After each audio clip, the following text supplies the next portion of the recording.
see friends shaking hands, saying how do you do? They're really saying I love you. I hear babies cry, I watch them grow. They'll learn much more than I never knew. And I think to myself, what a wonderful world. Yes, I think to myself, what a wonderful world.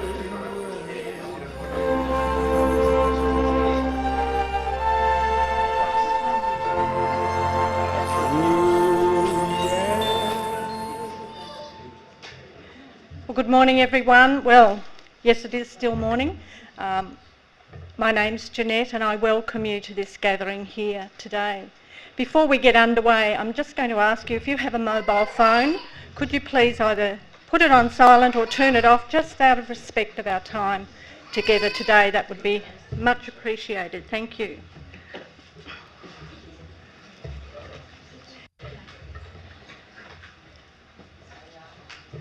Come on in, guys. Wonderful. Well, as I said, my name is Jeanette. I'm a family member, and it has been given to me today the awesome honour and privilege of leading you through this precious time together. And as we gather today in this way, we do so not just to remember Josie's life, but it's in this atmosphere that we also gather to comfort one another, to give thanks, and to celebrate that we had the privilege of knowing such a lady. And your presence here today not only is a reflection of the love and affection felt for Jo by those who knew her, but it's also a great expression of love toward the whole family.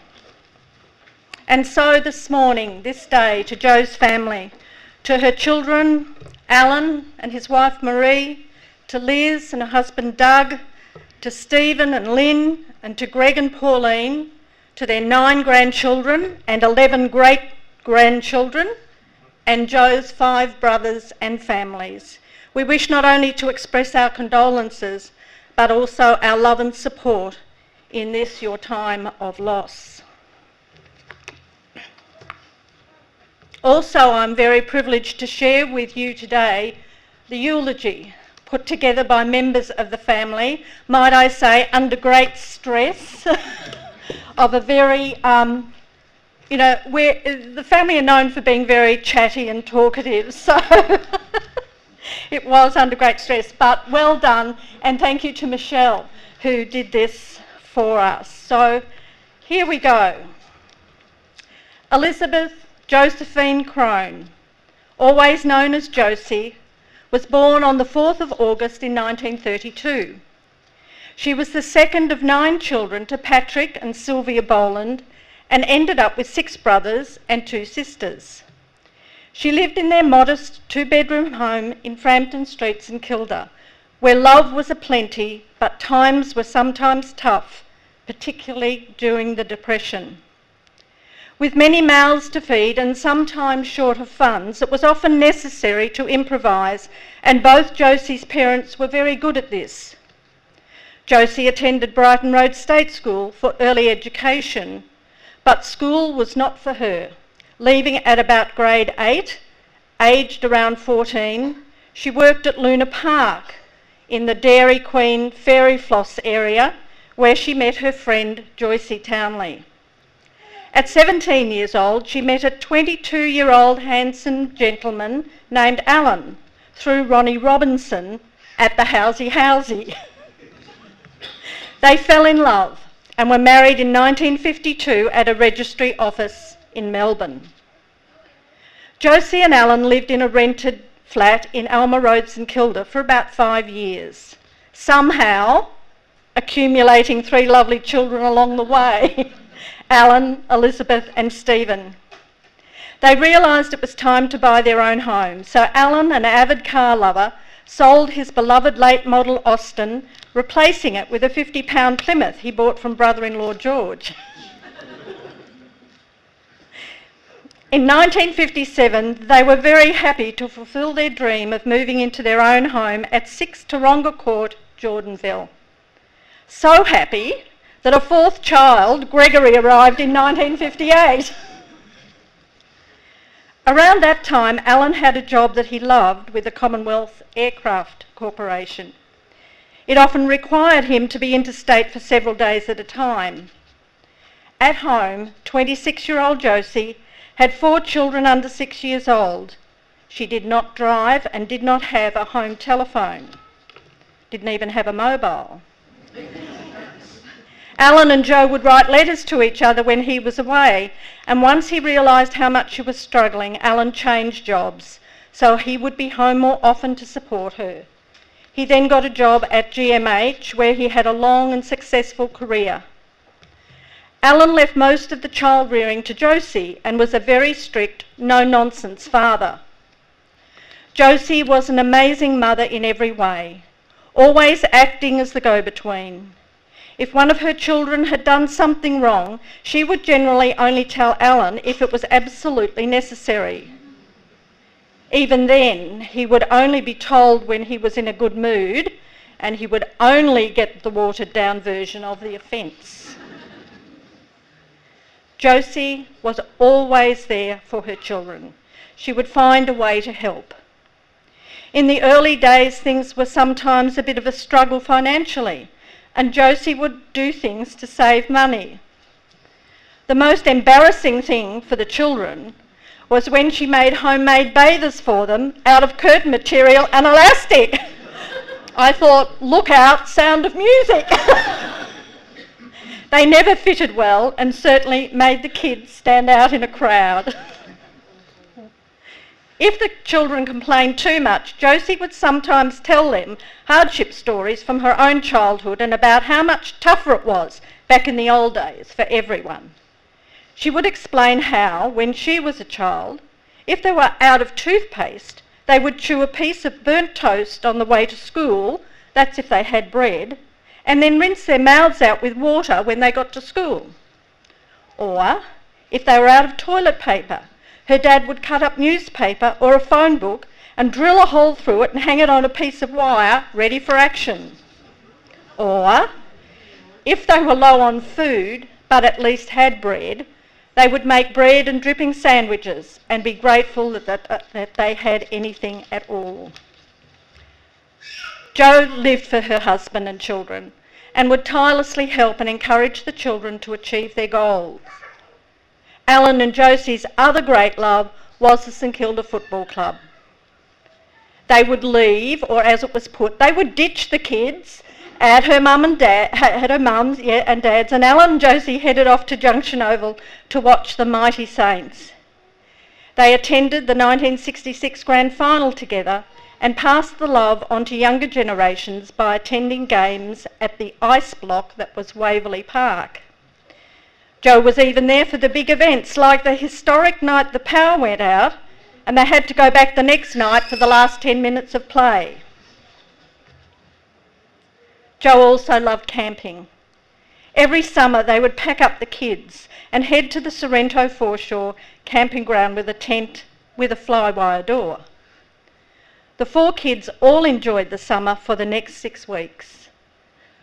During those 6 weeks, the kids would burn, peel, and peel, then somehow miraculously end up with a very dark tan. Nowadays, they would just be dead. This went on for many years, making friends, getting tans, and enjoying life.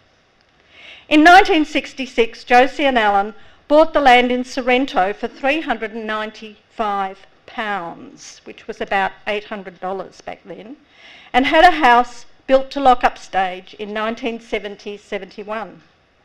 The tent was sold and the holiday house era began.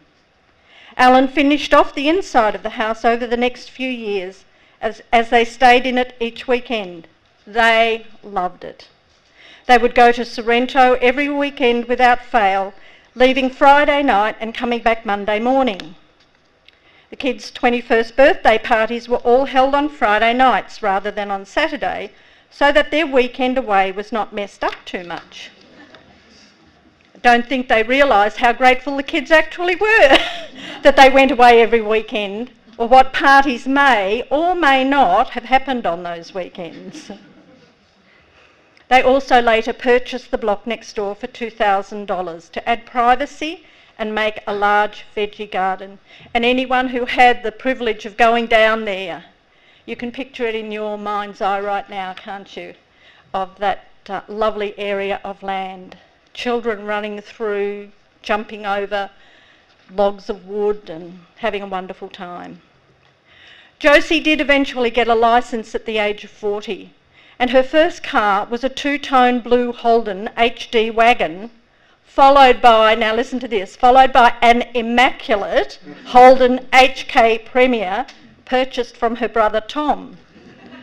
Her love of cars started when Alan began working at GMH in 1959, and also because of his love of cars.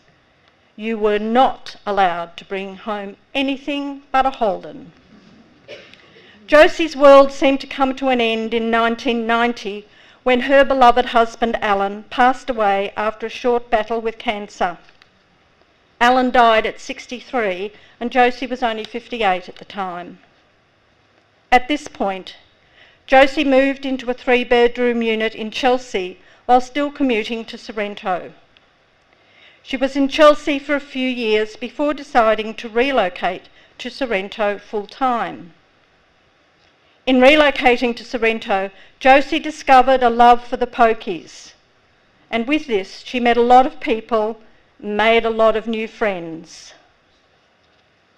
Grandchildren. Grandchildren were frequent school holiday and weekend visitors to Sorrento, where they were spoiled with numerous outings, and this helped to keep her young. As the years went by and she got older, it was suggested that maybe she should relocate closer to the kids and grandkids. Her response to this: "The only way I'm leaving here is in a pine box." Josie loved animals, some say more than she loved people, and she had many pets over the years. This included dogs, cats, and George the Budgie, who once fell into an almost empty 7-ounce glass of beer while leaning in to get the last ounce. She also befriended and fed many of the local pets around her Sorrento home and claimed that she looked after them better than the owners. Strangely, she was also popular with the local magpies. Or was it the mincemeat that she gave them? In 2012, Josie's health did start to deteriorate, and she encountered a nasty fall and broke her wrist. It was at this point that she finally agreed to move back to Melbourne. She lived with Liz and Doug for 18 weeks to recover before moving into a unit in Valley Village Mews Retirement Village in Dandenong. Here she'd watch the world go by from a chair in her garage with a roller door up, the sun on her face, while reading the paper and having a cuppa. After about a year, her health deteriorated further. She had a more serious fall, which led to an 8-week stint in Dandenong Hospital, where she celebrated her 80th birthday. It also led to another relocation, and this time to the TLC Homewood Nursing Home in Hallam. After a year in the nursing home, Josie had to be moved into the high care section as her dementia had become worse. Once she adapted to the change, she enjoyed most of the next 5 years there. And throughout her life, Josie always loved a compliment, and anyone who gave her one would get back a great big cheeky smile. Jo was a smiler, wasn't she? Always laughing. She was known as a delightful serial smiler who paced the corridors. She was always ready to pounce in for a friendly kiss and a cuddle if anyone dared to show an interest and couldn't get away quickly enough. Josie passed away peacefully on Saturday morning, on the 14th of April. Josie, Mum, Grandma, Gigi, Auntie Jo, Jo, and her father always called her Josie. Thank you for all you did for us over the years, the laughs we had, the joy you brought to so many. You will be missed by everyone who knew and loved you. A beautiful tribute to a mother who was dearly loved, a friend to many, many people. I'm going to invite now Michelle and Matthew to come. And also Renee, if you would like to come as well and stand together as family to bring your tribute.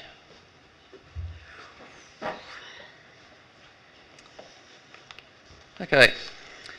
Thank you, Grandma, for taking us on adventures on the weekend, on the Sorrento Queenscliff Ferry to McDonald's, the Arthur Seat chairlift, Top Fun, the Rye Carnival, and countless times to Dramana Drive-In. Thank you for trusting us to roam the streets of Sorrento, to make friends with the local kids and all the local dogs. For taking us on countless trips to and from the back beach, even though for some creepy reason we seem to always have to stop off at the cemetery. Thank you for letting us stay up late and play cards or watch TV while you were fast asleep down the hallway. For saying to our parents on pickup, this isn't a concentration camp, it's a holiday camp, as she let us run amok. For letting us climb up on the roof to clean out your gutters. Thank you for teaching us about recycling, taking us down to the hopper at Sorrento and letting us send the beer bottles down the chutes. Thank you for taking us down to check your mailbox at box number 147 and then popping into the news agency to put on a Tatsalotto ticket using our birthdays for the numbers. Thank you for taking me, personally, to the footy, for teaching us about gardening and for sharing a birthday with me every year as a kid. Thank you for allowing us to be the ones that other kids wish they were lucky enough to be.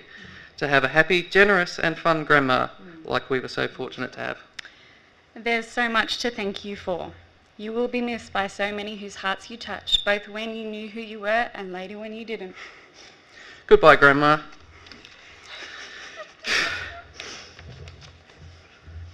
Say hello to Grandpa for us. We love you. Well done. Anyway. Did you want to do this first? No. No? Are you sure? We've just got a bit of a reading here, so... don't think of her as gone away. Her journey has just begun. Life holds so many facets. This earth is only one.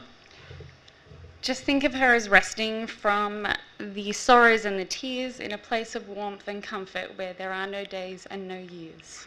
Think how she must be wishing that we could all know today how nothing but our sadness can really pass away. And think of her as living in the hearts of those she touched, for nothing loved is ever lost, and she was loved so very much. It's okay. Yeah, baby, can you do it? Sorry. Stay here. Ooh, I don't know if I can, but Jeanette, this may go over to you. This is, Marnie wrote this. She's overseas at the moment. No. What? Actually. I thought I could. Sorry. That's Oh, okay. yes, you've got to be. This isn't an easy thing to do.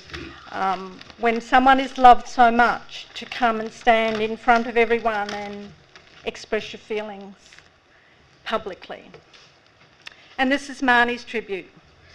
Lucky, that's what I think we are, to have someone like Grandma in our lives.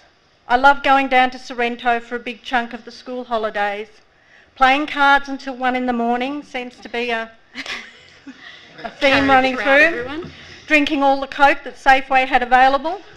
Countless dollars spent on us at Top Fun. Going to Ashcombe Maze and Arthur's Seat chairlift.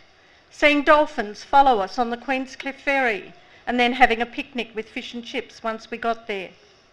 Walking to the back beach with the neighbour's dog Angel and later having barbecues never without a visit from smiling Jack. Feeding the magpies bread in the mornings. Grandma constantly pointing out the new babies and yelling at the bullying crows that came along. Letting us all put signs on the room doors to say who they belong to. Telling us stories, and even more stories, about family members. Or sometimes about some poor sod she'd met down the shops or at McDonald's or at the pokies or wherever she has happened to be that week. To have a grandparent who wanted to be so involved with all of us means the world. I'll be forever grateful and lucky.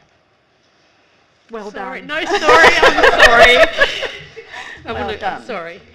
Anything you want to say? Oh, no. Okay. Beautiful. Give them some encouragement. That's wonderful. Now I'm going to invite Joe's brother John to come and just share with you a few words.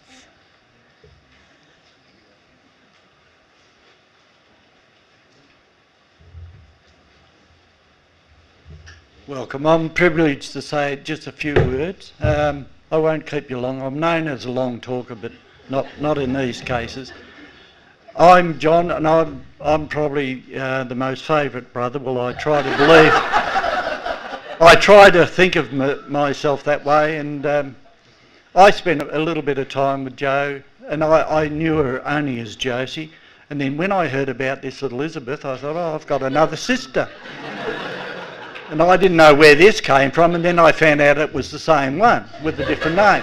Now, for some reason, our family, a lot of our family is called by their second name, because my first name's Gerald, and I've always gone as John, and I never even knew until I went to school when they called out Gerald, and I never answered the phone. And then the teacher did a head count, and he had one extra, and that was when I was in primary school. He said to me, what's your name? And I told him it was John. He said, I haven't got a John on here. And then I found out someone whispered in me, I think your name might be Gerald. So I just shrugged my shoulders and said, well, that might be my name. So, but anyhow, getting back to Jo now, look, I remember Jo, look, I know she had hard times in her younger, or all of us did, and when she was young. But when she was they were all up in Elmer Road living there in the flat, I think it was, from memory, it was 1 bedroom, 3 kids, a husband and wife, a shared kitchen and a shared bathroom.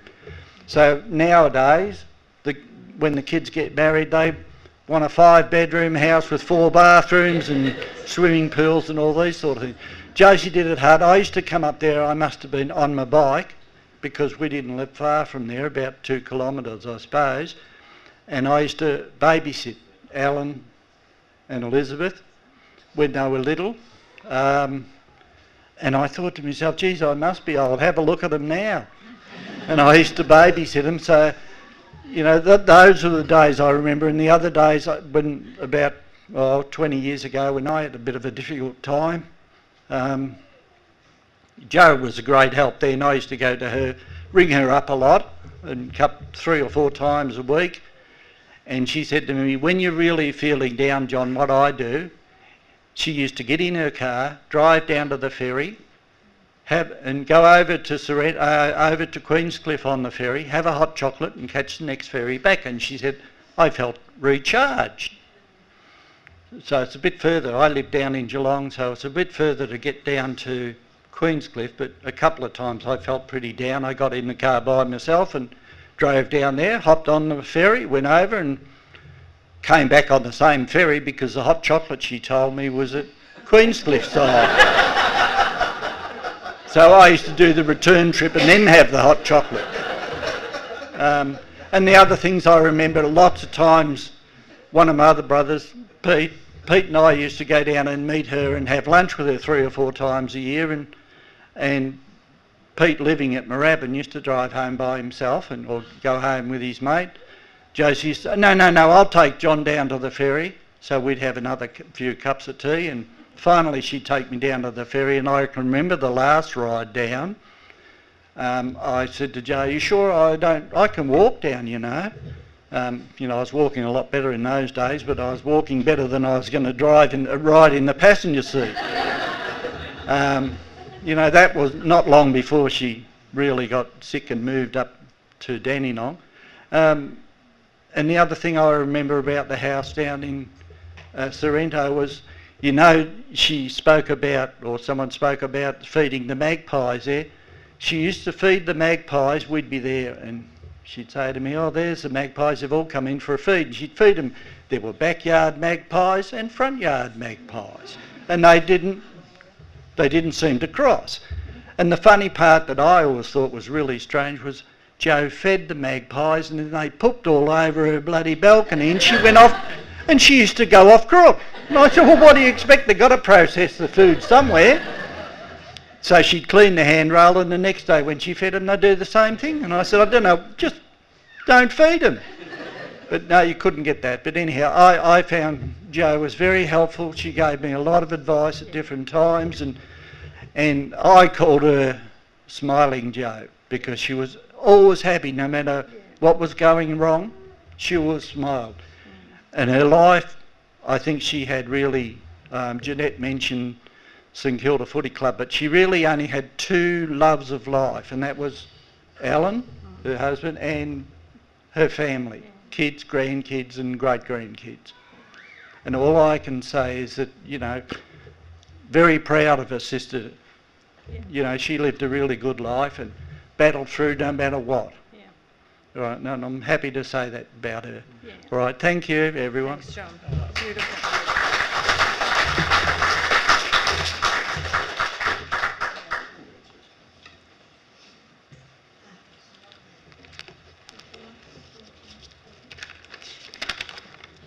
There's just one more tribute we have here from a brother. Here we are. And that's from Alan. Do you want to do it, Al? You sure? Okay. Alan says, I remember Josie and Alan used to treat me like their son early, and ironically, Alan here was born on my second birthday. I can remember when I was young, Jo used to look after me in their flat in Alma Road. I used to think of it as a bit of a holiday and always had fun. As my parents couldn't afford birthday parties for any of us, let alone all of us, Jo always remembered me, and at every one of Alan's parties she would relight the candles for me and sing. I can always remember and still taste that homemade ice cream Jo used to make at Jordanville. I have never had better. Also going down to Sorrento Foreshore the weekend after Christmas with Mum and Dad and staying in the tent with all the kids. They were holidays we would never have had if it wasn't for Jo. Though I think Mum and Dad and Phil only were invited because of me. Everyone's vying for first position, I think. Alan, Liz, Steve and Greg, Colin and Carol were more like siblings to Phil and I than cousins. Also the family Christmas party, which loosely began through Mum and the three girls more than 50 years ago, was really established at Sorrento and through Sheila and Jo became a family institution. It has grown now into every first Sunday in December. It meant so much to Jo and still does with all of us, and I hope it continues long after us boys are gone. So all you young ones out there, you've just been commissioned. We have Miss... the first Sunday in December. We have missed Jo at recent Christmas gatherings, but she was never forgotten. Also, we had a great day at our old primary school centenary celebrations, seeing our old classrooms and photos and later drinks at the Post Office Hotel. We all had a great day, especially Jo and Sheila. It was a pity that Sue was missing. They were before my time at school, but watching them that day, I am sure they were back there in their minds.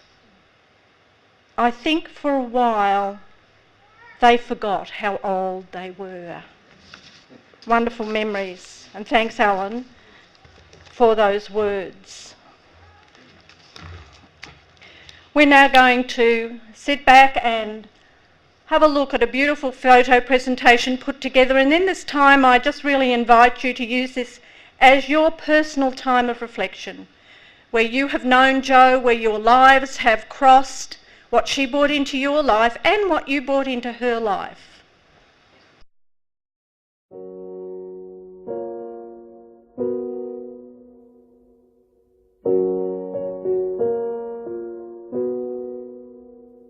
I took the supermarket flyers from the windowsill. I threw the day old tea from the cup.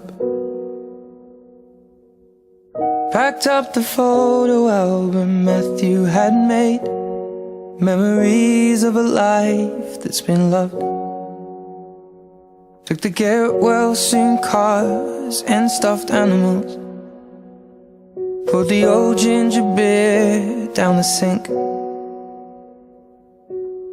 Dad always told me, don't you cry when you're down, but Mum, there's a tear every time that I blink.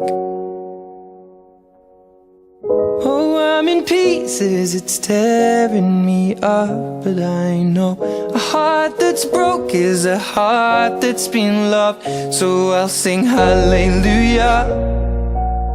You were an angel in the shape of my mum. When I fell down, you'd be there holding me up. Spread your wings as you go. When God takes you back, He'll say hallelujah, you're home.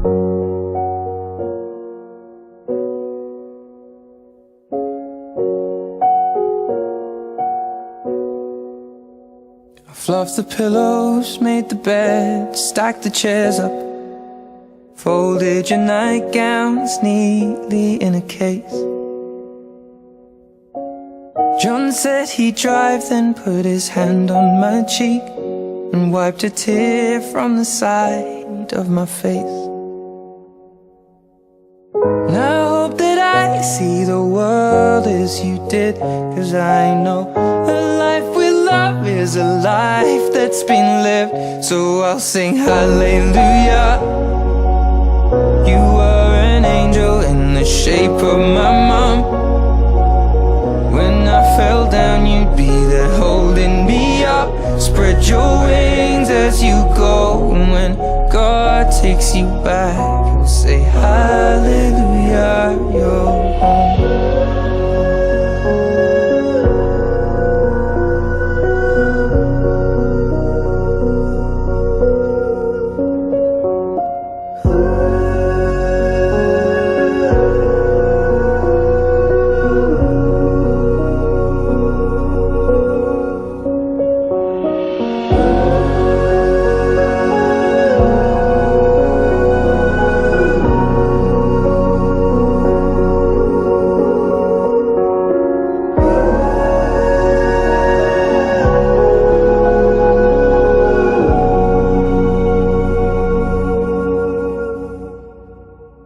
Hallelujah. You were an angel in the shape of my mum. You got to see the person I have become. Spread your wings and I know that when God took you back, He said hallelujah, you're home.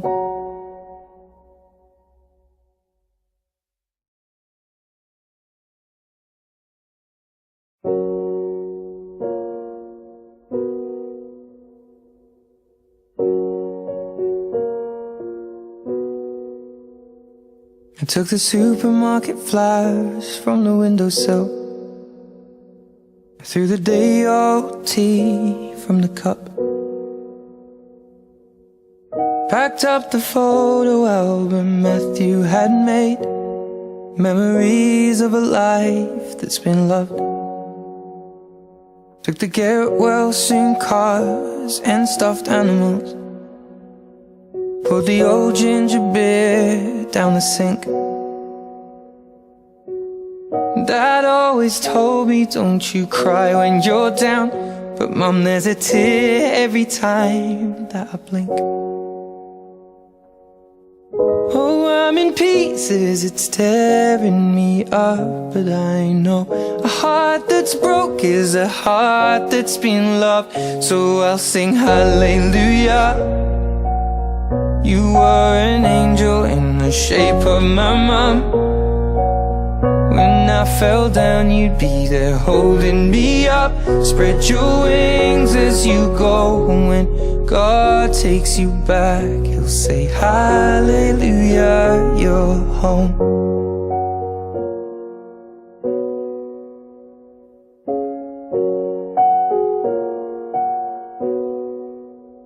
I fluffed the pillows, made the bed, stacked the chairs up, folded your nightgowns neatly in a case.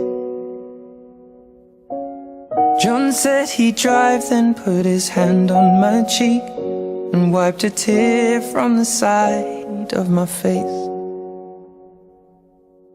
And I hope that I see the world as you did, 'cause I know a life with love is a life that's been lived. So I'll sing hallelujah.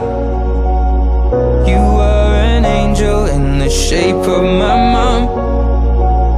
When I fell down, you'd be there holding me up. Spread your wings as you go. And when God takes you back, He'll say hallelujah, you're home.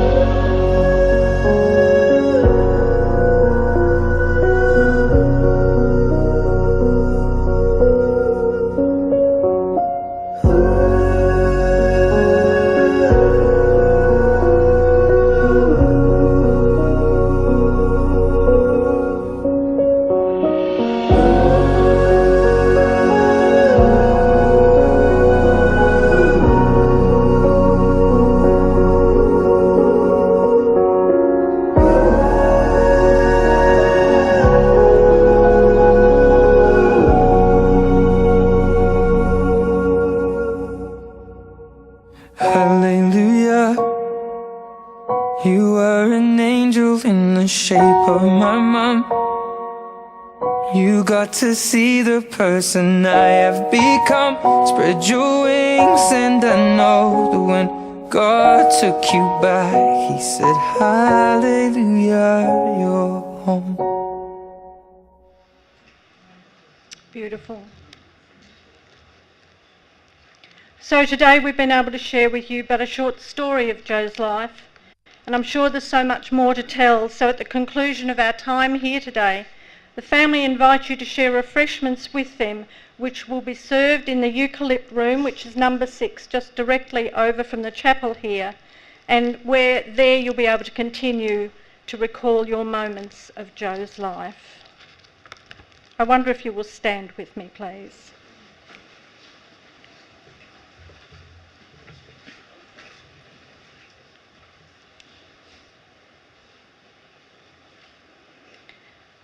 This may be a final tribute and a day to celebrate your life, Josie, and to say our goodbyes.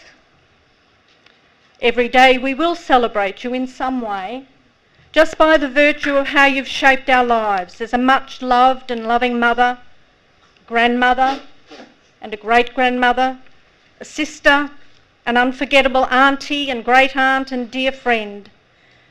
And today we give thanks for your life.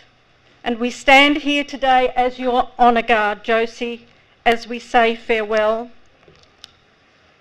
So how do we let a loved one go? How do we say, I'm ready to now go on without you? How can we ever have a clue of what that really means? And all of a sudden the moment is upon us and there's no turning back. And then we know what grief is, and guilt, and love, and things undone. Try to prepare and we will fail in some way, be the end subtle or looming.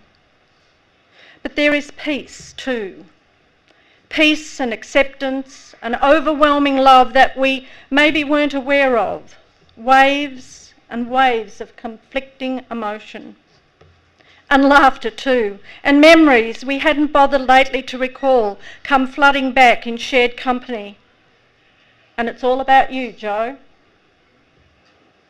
And there's gratitude There's so much of that we had you. Such a wonderful mother, bright and shining, nobody's fool, independent, but humble too. Smart and kind and fun and adventurous. A part of you has passed away, but much is carried every day within us and will as long as we are here. And so now we commit the body of Josie for cremation, ashes to ashes and dust to dust. But even as we grieve Jo's loss, let us surround each other with love and with care. Let us go into the world glad that we have loved, free to weep for the one we have lost, and free to hold each other in our human frailty, but also empowered to live to the full as Jo has done, and to affirm the hope of the human existence that the tomorrows bring with the dawning of each new day. And may you find comfort and richness and example through your memories of Jo, and may you find strength and support in your love for one another, and may you find peace in your hearts.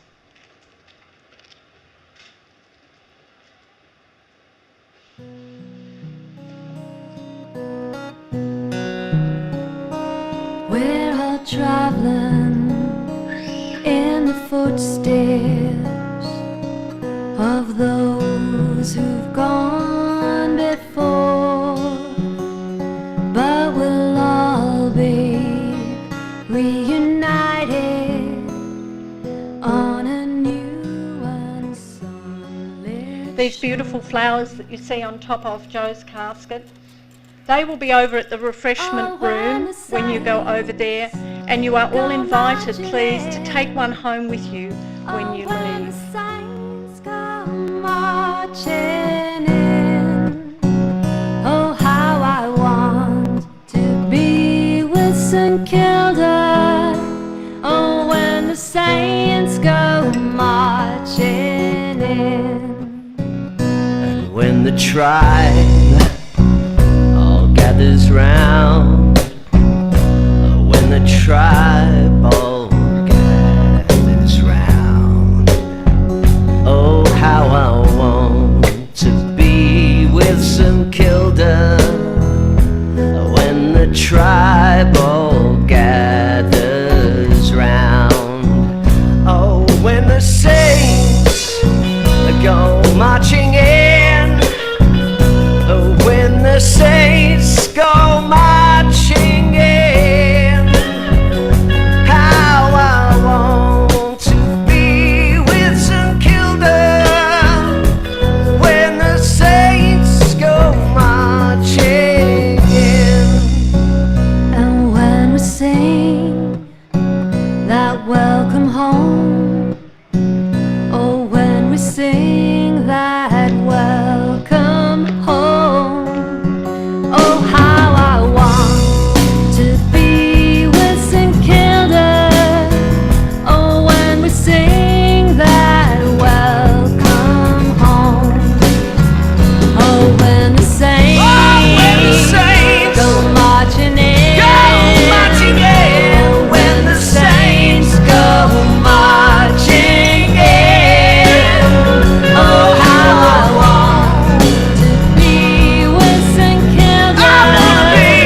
Oh when the saints go marching in, oh how I want to be with St. Kilda. Oh when the saints go marching in.